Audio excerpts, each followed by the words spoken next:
So we're going to progress now into doing some lower body work. We've done lower body posterior chain stuff with our suspension trainers in the past.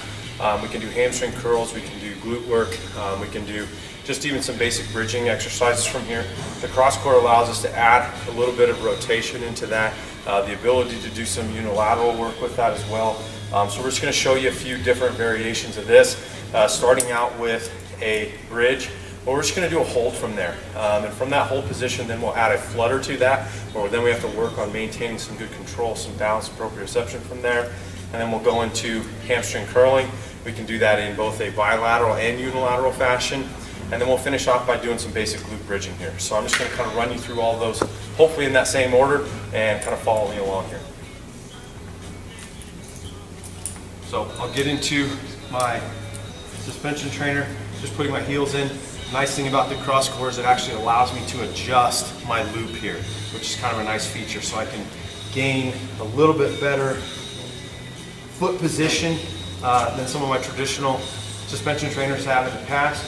So I'm going to get into there, and as you can see I have the pin pulled, so I have to really maintain control through there, okay?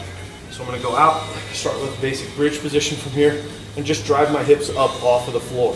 From there, everything on posterior chain is getting engaged, hamstrings, glutes, postural muscles, and I can hold that. We can do that for a specific given amount of time, and then after that I can basically move into that where I'm going to actually work on just fluttering a little bit here and trying to maintain that my hips and torso stay parallel to the floor. So after that I'm going to move into my hamstring curl, starting with just a basic bilateral hamstring curl. As I pull, I'm elevating and raising my hips upward, and then I can also increase that into a unilateral pattern where I maintain trying to keep my hips level in that fashion. And then if I scoot just a little bit closer where I'm a little bit more underneath of my unit here, I can go knees in.